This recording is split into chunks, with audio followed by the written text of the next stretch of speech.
آپ کو میں نے چند آیتوں کے ذریعے سے ایک اشارہ کیا ہے، جو آیتیں ہم نے بتائی آپ کو، بعد میں بھی آپ ویڈیو کو ذرا سنیں، پازیٹیو رہیں آپ۔ یزید کس قدر ناہنجار تھا، بس ایک ہی لفظ میں سمجھیں کہ جس قرآن میں حسین کے لیے پازیٹیوٹی کا عنوان ہے، نبی کی زبان پر محبت کا مطالبہ ہے، اب ان کے خلاف ذرا سوچ بھی لینا وہ ایمان کیسے ہو سکتا ہے۔ اس کو ایک آیت کریمہ سے آپ کو بتاؤں، سورہ توبہ کی آیت نمبر 66 میں آپ دیکھیں، جس کا مفہوم آپ کو پہلے بتا دو کہ نبی علیہ الصلوۃ والسلام جو ہے، ایک صحابی کا گھوڑا یا اونٹ کہیں جنگل میں پھنس گیا تھا، آپ علیہ الصلوۃ والسلام کے پاس آ کر کے وہ کہا، یا رسول اللہ، میری اونٹنی میرا اونٹ گم ہو گیا ہے۔ آقا علیہ الصلوۃ والسلام نے وہیں پر بیٹھ کر بتا دیا، جاؤ فلاں جنگل میں اس کی نکیل پھنس گئی ہے۔ اس لیے وہ ایک مذاق کرنے والے، ایمان والے، نوٹ کرنا، جن کو منافقین کہا جاتا، وہ مذاق کرنے والے منافقین جن کے دل میں نبی کی محبت نہیں تھی، ایمان نہیں تھا، نور ایمان سے وہ محروم تھے، اس نے کہا دیکھو محمد یہاں سے بیٹھے بیٹھے بتا دیے، کل تک تو خالی توحید کا دعویٰ کرتے تھے، اب تو علم غیب کا بھی دعویٰ کر رہے ہیں۔ یعنی مذاق ایزی لیا، کس کو؟ علم غیب کو۔ یہ ایک صفت نبوت ہے، پوری ذات نبوت نہیں ہے۔ جیسے میں حافظ ہوں تو حافظ ہونا ایک میری صفت ہے، مفتی ہوں تو مفتی ہونا میری صفت ہے، پہلے میں ہوں، مفتی ہونا بعد میں ہے، حافظ ہونا بعد میں ہے۔ یہ مجھ سے ریلیٹڈ ہے، میری ذات نہیں ہے۔ اس جملے پہ سمجھیے جو میں اشارہ دینے جا رہا ہوں، کہ علم غیب نبی کو عطا ہوا، پہلے نبی ہیں، اور مذاق کس پر ہوا ہے؟ ٹھٹے کس کے لگائے گئے؟ علم غیب کا۔ ذات نبوت کا انکار نہیں ہوا، علم غیب کا انکار، مذاق کیا۔ تو اللہ پاک نے جبریل علیہ السلام کو بھیجا اور کہا جاؤ، جا کر کے اللہ کی بارگاہ کا فتویٰ بتا دو، لا تعتذروا قد کفرتم بعد ایمانکم، اے مذاق کرنے والو، تمہارا ایمان رخصت ہو چکا ہے، تم کافر ہو چکے ہو، کیونکہ تم نے نبی کے علم غیب کا مذاق اڑایا۔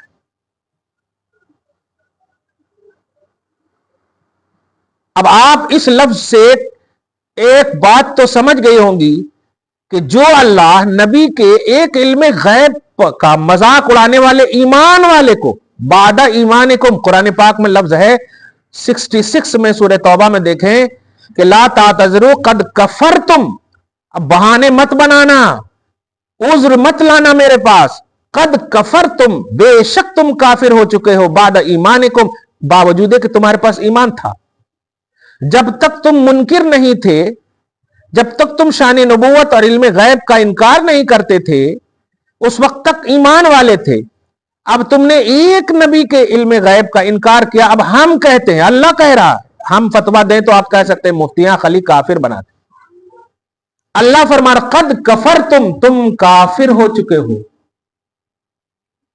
اب آپ اس لفظ پہ غور کریں کہ صرف ایک صفت کا انکار، پوری ذات کا نہیں، کرنے والے کو اللہ نے کافر کہہ دیا، باوجود کہ ایمان والا بھی کہا، بعد ایمانکم سے اشارہ مل رہا ہے تم اپنے ایمان کے بعد کافر ہو چکے ہو، اس کا مطلب ایمان تھا، تب تو کہا ایمان بعد ایمانکم۔ تو اب خواتین امت اس بات کو سمجھو کہ نبی کی ذات نے حسین سے محبت کی ہے، نبی کا علم صرف نہیں، نبی کی بولی صرف نہیں کہ نبی نے کہہ دیا کہ محبت کرو، نہیں، آپ نے گود میں لیا، آپ نے لب اپنے ہونٹ کو چسایا، زبان کو چسایا، یہاں تک کہ آپ وہ روایت بھی سنی ہوں گی کہ جب سجدے میں ہیں تو حسین کی خاطر آپ نے سجدے کو طویل کر دیا۔ میں اسے کیا سمجھ رہی ہیں آپ؟ نبی کی بولی صرف نہیں ہے، ذات نبوت آل ان آل، ناخن پاک سے لے کر بال مبارک تک حسین سے محبت کا عنوان ہے، صفت کا عنوان نہیں۔ ذات نبوت امام علی مقام سے محبت کرتی، پوری ذات محبت کرتی۔ اب اگر حسین کے خلاف جانے والے، وہاں علم غیب کے خلاف جانے والے کو اللہ کی طرف سے کس کا فتویٰ آ گیا؟